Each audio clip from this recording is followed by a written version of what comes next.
welcome to the Veterinary Marketing Podcast, where it's all about helping your veterinary practice attract, engage, and retain clients. Broadcasting a new podcast every Monday from sunny Southern California, here's your host, Brandon Bashirs.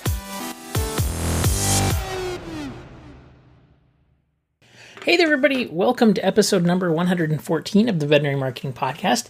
Thank you so much for taking the time to listen today. I really appreciate it, and I hope you're having a fantastic day.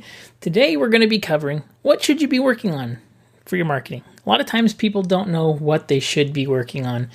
They are confused on should they be doing, social media posts? Should they be working on emails? Should they work on their website? What should they do first? And so today we're going to cover kind of a hierarchy, in my opinion, of what is most important to cover so that you can build your marketing out to be as effective and as successful as it possibly can. So I know that it's going to be a good episode for everybody listening. Be sure to listen all the way through. And if you could do me a huge favor, if you haven't done so already, subscribe in iTunes or on Google Play. And if you could leave me an honest review, I would really, really appreciate it. Also, if you would like to receive the Veterinary Marketing Podcast newsletter, you can do so by going to veterinarymarketingpodcast.com, or you can text the word veterinary to 44222. So that's veterinary to 44222.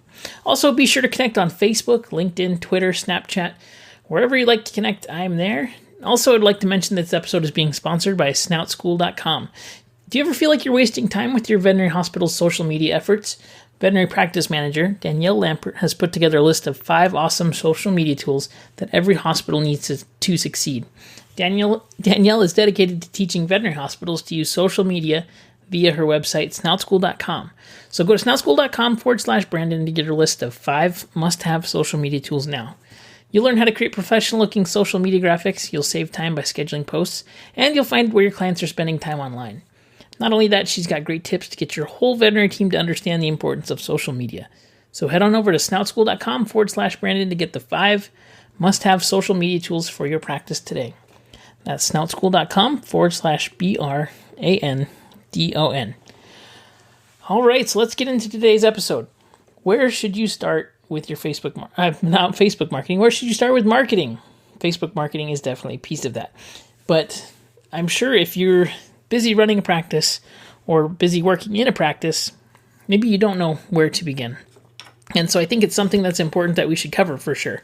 What should you be working on? And I think you can really break it down into a few different areas. The first thing that I think you're going to need to do is make sure that you have all of your retention systems in place. And we'll dive deeper into each one of these. Next, I think you should really focus on what your core offers are going to be and who you're going to be marketing to. And then you need to build content around that. And then I'll talk to you also about just building awareness content if you don't have time or energy to work on the specific pieces as you're working on parts that you need to get fixed. So I'll explain what that means as well in just a second here. But I think that you really need to have your retention systems in place. If you have, for example, your practice website is not working and people can't contact you, they don't know how to get to your practice, it's not functional perhaps, then that is something that needs to be fixed. So when I say retention systems, that can be anything from email list, email collection, email communication,